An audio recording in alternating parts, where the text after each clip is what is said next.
എല്ലാവർക്കും നമസ്കാരം. വേദ വിത്ത് ഹരിയിലേക്ക് സ്വാഗതം. നമ്മൾ പലപ്പോഴും ഒത്തിരി ആൾക്കാർ വന്ന് സംശയം ചോദിക്കാറൊരു കാര്യമാണ് കുട്ടികളുടെ നാമകരണത്തെ പറ്റിയും കുട്ടികളുടെ ചോറുടുപ്പ് നടത്തുന്ന അന്നപ്രാവശ്യം നടത്തുന്നതിനെ പറ്റിയും. അപ്പോൾ ഇത് എത്രാം ദിവസമാണ്, ഇതെങ്ങനെയാണ് എന്നൊക്കെ പറ്റിയിട്ട് ഒത്തിരി പേർക്ക് പല അഭിപ്രായ വ്യത്യാസങ്ങളും ദേശകാല അനുസരണമായ വ്യത്യാസങ്ങളുണ്ട്. എന്നാൽ തന്നെയും ജ്യോതിശാസ്ത്രത്തിൽ ഇതിനെ കൃത്യമായി നിർവചിച്ചിരിക്കുന്നത് ഒരു കുട്ടി ജനിച്ച് ജാതകകർമ്മം മുതൽ ഇന്ന ദിവസങ്ങൾ ഇല്ലെങ്കിൽ ഇത്രാം ദിവസം എന്ന് നിഷ്കർഷിച്ചിട്ടുണ്ട്. അതിൽ നാമകരണം എന്ന് പറയുന്ന ക്രിയ ഏറ്റവും പ്രാധാന്യമുള്ളത് തന്നെയാണ്. അതിന് 27ാമത്തെ ദിവസമാണ് പറഞ്ഞിരിക്കുന്നത്. പൊതുവേ നമ്മളെല്ലാവരും 28 കെട്ട് എന്ന് പറയുന്നത് ഒരു വാമൊഴിയായിട്ട് പറഞ്ഞു വരാറുണ്ട്. 28 കെട്ട് എന്ന് പറയുന്നത് ശരിക്കും 28 കെട്ടുക എന്നുദ്ദേശിക്കുന്നത് പ്രാചീന കാലം മുതൽ നക്ഷത്രങ്ങൾക്ക് പ്രാധാന്യം നൽകിക്കൊണ്ട് പറയുന്നത് കൊണ്ടാണ് 28 കെട്ട് എന്ന് പറയുന്നത്.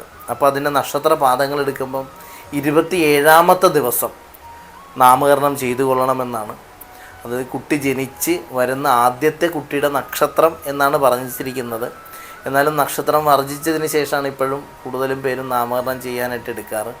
അതെന്തു തന്നെയായാലും 27ാമത്തെ ദിവസം, അത് ശുഭമോ അശുഭമോ ഏത് നക്ഷത്രമായാലും കുഴപ്പമില്ല, ഏത് ദിവസമായാലും കുഴപ്പമില്ല എന്നാണ്.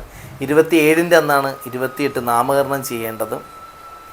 അത് ഇപ്പോൾ വലിയ ആഘോഷമോ ചടങ്ങുമായിട്ടോ ചെയ്യണമെന്നല്ല, വളരെ ലളിതമായെങ്കിലും നമ്മുടെ ചടങ്ങെന്ന രീതിയിൽ ഒരു ചരട് വേദം അരയിലൊരു ചരട് കെട്ടുകയും നാമം നമ്മുടെ ചെവിയിലേക്ക് ആ കുട്ടിയുടെ പേര് വിളിക്കുകയും ചെയ്യുന്നൊരു ചടങ്ങെങ്കിലുമായിട്ട് നടത്തി വയ്ക്കുക. അതിന് ശേഷം പിന്നീട് എപ്പോൾ വേണേലും നമുക്ക് ആഘോഷമായിട്ടോ ആൾക്കാരേക്ക് നമ്മുടെ ബന്ധുജനങ്ങളെയൊക്കെ വിളിച്ച് ചടങ്ങ് നടത്താവുന്നതാണ്. പക്ഷേ 27ൻ്റെ അന്ന് തന്നെ 28 കെട്ട് നാമകരണം ചെയ്യണം. 27ന് നടന്നില്ലെങ്കിൽ പിന്നീട് മുഹൂർത്ത പ്രാധാന്യം കൽപ്പിച്ചതിന് ശേഷം മാത്രമേ 28 കെട്ട് എന്ന് പറയുന്ന അല്ലെങ്കിൽ നാമകരണം എന്ന് പറയുന്ന ചടങ്ങ് സ്വീകരിക്കാൻ പാടുള്ളൂ എന്ന് പറയുന്നുണ്ട്. അതുപോലെ തന്നെ പലപ്പോഴും പറഞ്ഞു കേൾക്കാറുണ്ട്, ഓരോ ദേശത്തിൻ്റെ വ്യത്യാസം കൊണ്ടായിരിക്കും പെൺകുട്ടികൾക്ക് 27ാമത്തെ ദിവസവും ആൺകുട്ടികൾക്ക് 28ാമത്തെ ദിവസവും, ചിലവർ നേരെ തിരിച്ച് ആൺകുട്ടികൾക്ക് 27ഉം പെൺകുട്ടികൾക്ക് 28ഉം എന്നൊക്കെ പറയാറുണ്ട്. ശരിക്കും കുട്ടി ആണായാലും പെണ്ണായാലും 27ൻ്റെ അന്ന് തന്നെ നാമകരണം ചെയ്യണമെന്ന് തന്നെയാണ് പറഞ്ഞിരിക്കുന്നത്. അപ്പോൾ അത് ഓരോ കാലത്തിനും ദേശത്തിനും വ്യത്യാസമായിരിക്കാം. അത് അവരവരുടെ ദേശപ്രാധാന്യം അനുസരിച്ച് സ്വീകരിക്കുക. എന്നാലും ശാസ്ത്രം പറഞ്ഞിരിക്കുന്നത് 27ൻ്റെ അന്നാണ്. ഇതുപോലെ തന്നെ ഒരു തർക്ക വിഷയമാണ് ചോറുടുപ്പിൻ്റെ കാര്യത്തിലും അന്നപ്രാശനത്തിൻ്റെ കാര്യത്തിലും. കുട്ടി ജനിച്ച് 6ാമത്തെ മാസം അന്നപ്രാവശ്യം നടത്തിക്കൊള്ളണമെന്നാണ്. അതിനും ഗണിതപ്രകാരം ഇത്ര നാഴിക ഇത്ര വിനാഴിക കഴിയുമ്പോൾ എന്ന് പറഞ്ഞു വരുമ്പം കൃത്യം 6ാമത്തെ മാസമാകും. അത് കുട്ടി ജനിച്ച മാസം മുതൽ എണ്ണി 6ാമത്തെ മാസം ചോറ് കൊടുത്തുകൊള്ളുക. അത് ആണായാലും പെണ്ണായാലും 6ാമത്തെ മാസമാണ് ചോറ് കൊടുപ്പ് പറഞ്ഞിരിക്കുന്നത്. അതിന് മുഹൂർത്ത പ്രാധാന്യം നിഷ്കർഷിക്കുന്നുണ്ട്. കാർത്തിക ഭരണി മകം, ആതിര പൂരം വിശാഖം അഭികേട്ട ആയില്യഞ്ച മൂലം, ഇത്രയും നക്ഷത്രങ്ങളൊക്കെ വർജിക്കണം. അതിൽ പൂരം പൂരാടം പൂരുരുട്ടാതി ഈ നക്ഷത്രങ്ങൾ വർജിച്ചതിന് ശേഷമുള്ള നക്ഷത്രങ്ങളാണ് ചോറ് കൊടുപ്പിനായിട്ട് പറഞ്ഞിട്ടുള്ളത്. ഈ നക്ഷത്രങ്ങളൊക്കെ തന്നെയാണ് വിദ്യാരംഭത്തിൻ്റെ കാര്യത്തിനായാലും മറ്റു കുട്ടികളുടെ കാര്യത്തിനൊക്കെ വർജിക്കാനായിട്ട് പറഞ്ഞിരിക്കുന്നത്. അതിന് പ്രധാനം ചോറുടുപ്പിന് ഈ നക്ഷത്രങ്ങളൊക്കെ ഈ നക്ഷത്ര ദിവസം വരുന്ന ദിവസം ചോറ് കൊടുക്കരുത്.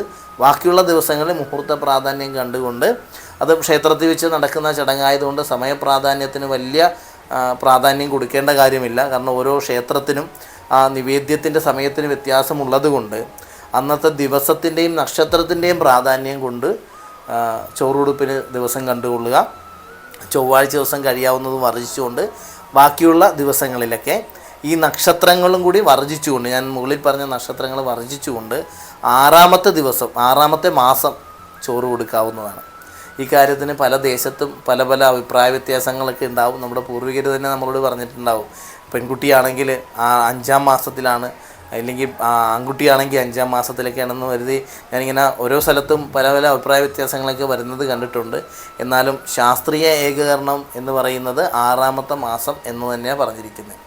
അപ്പോൾ ഇതൊക്കെ ആ കുട്ടികളുടെ ഭാവിയിലേക്കുള്ള അവരുടെ ജീവിതത്തിൻ്റെ ശുഭാശുഭത്തിന് വേണ്ടിയിട്ടാണ് ഈ നല്ല മുഹൂർത്തങ്ങളൊക്കെ പറഞ്ഞിരിക്കുന്നത്.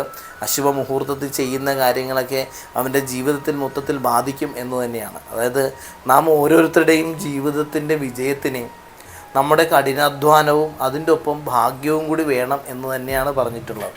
അത് എത്ര നിരീശ്വരവാദികളാണെങ്കിൽ തന്നെയും നമ്മുടെ കഠിനാധ്വാനം കൊണ്ട് മാത്രം നമുക്ക് നേടിയെടുക്കാവുന്നതല്ല നമ്മുടെ ഓരോരോ കാര്യങ്ങളും, ജീവിത വിജയങ്ങളും ധനസമ്പാദനങ്ങളും എല്ലാം. അതിലെ ഏറ്റവും പ്രധാനമെന്ന് തന്നെ പറയുന്നത് പാശ്ചാത്യ രാജ്യങ്ങൾ, അല്ലെങ്കിൽ നമ്മുടെ എല്ലാ രാജ്യത്തും ഉൾപ്പെടെ ഏറ്റവും കൂടുതൽ വിറ്റഴിച്ചിട്ടുള്ള ഒരു പുസ്തകമായ സൈക്കോളജി ഓഫ് മണിയിൽ ഭാഗ്യത്തിൻ്റെ പ്രാധാന്യം എടുത്തു പറഞ്ഞിട്ടുണ്ട്. അത് അമേരിക്കക്കാരാണെങ്കിൽ പോലും ഭാഗ്യത്തിനും, അല്ലെങ്കിൽ നമ്മുടെ ജീവിതത്തിൻ്റെ പുരോഗതിക്ക് വരുന്ന ഭാഗ്യത്തിന് വളരെ പ്രാധാന്യം തന്നെയാണ് കൽപ്പിച്ചിട്ടുള്ളത്. ധനസമ്പാദനത്തിനൊക്കെ നമ്മുടെ കഠിനാധ്വാനത്തിനുപരി ഭാഗ്യത്തിന് തന്നെയാണ് അവർ പ്രാധാന്യം കൊടുക്കുന്നതെന്ന് നമുക്ക് ആ പുസ്തകത്തിലൂടെ മനസ്സിലാക്കാം. അതുതന്നെയാണ് നമ്മുടെ ഋഷീശ്വരന്മാരും നമ്മുടെ ഭാരതത്തിൽ ഈ സൂക്തങ്ങളിലൂടെയും വേദങ്ങളിലൂടെയും മുഹൂർത്ത പ്രാധാന്യത്തിലൂടെയും ജ്യോതിഷത്തിലൂടെയും മുന്നോട്ട് വയ്ക്കുന്ന ആശയം. അതായത് ഒരാളുടെ ജീവിതത്തിൽ പരാജയം സംഭവിക്കാതെ അവൻ്റെ ജീവിത വിജയത്തിനുതകുന്നതായ കാര്യങ്ങൾ, ആ കാര്യങ്ങളൊക്കെ അനുഷ്ഠിച്ചാൽ ഒരിക്കലും പരാജയം വരുന്നതല്ല. ഇതിൻ്റെയൊക്കെ പേരിൽ ജീവിതം ഭാഗ്യക്കേടായിട്ട് നശിപ്പിക്കുകയോ ഭക്തി കൊണ്ട് നശിപ്പിക്കുകയോ എന്നൊക്കെ പറയുന്നത് പിന്നീട് വന്ന തലമുറകൾ നമ്മൾ ഉണ്ടാക്കിയെടുത്തിട്ടുള്ള കാര്യമാണ്.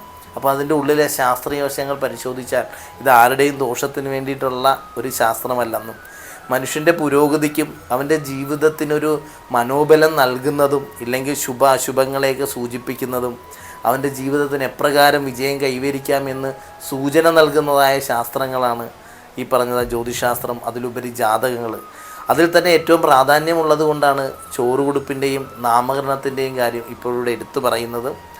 അപ്പം ഇതിൻ്റെ ശാസ്ത്രീയ വശം എന്ന് പറയുന്നത് 27-ാം ദിവസം നാമകരണം, 6-ാമത്തെ മാസം അന്നപ്രാവശ്യം. ഇതെല്ലാവരും അറിഞ്ഞ് ചെയ്യുക. പിന്നെ ദേശാചാരത്തിന് പ്രാധാന്യം കൊടുക്കുന്നവർ അവരവരുടെ ദേശാചാരത്തിനും കൂടി പ്രാധാന്യം കൊടുത്തുകൊണ്ട് ചെയ്യുക. എല്ലാവർക്കും ശുഭഫലത്തെ നേർന്നുകൊണ്ട് എല്ലാവരെയും മൂകാംബിക ദേവി അനുഗ്രഹിക്കട്ടെ എന്ന് പ്രാർത്ഥിച്ചുകൊണ്ട് എല്ലാവർക്കും നമസ്കാരം.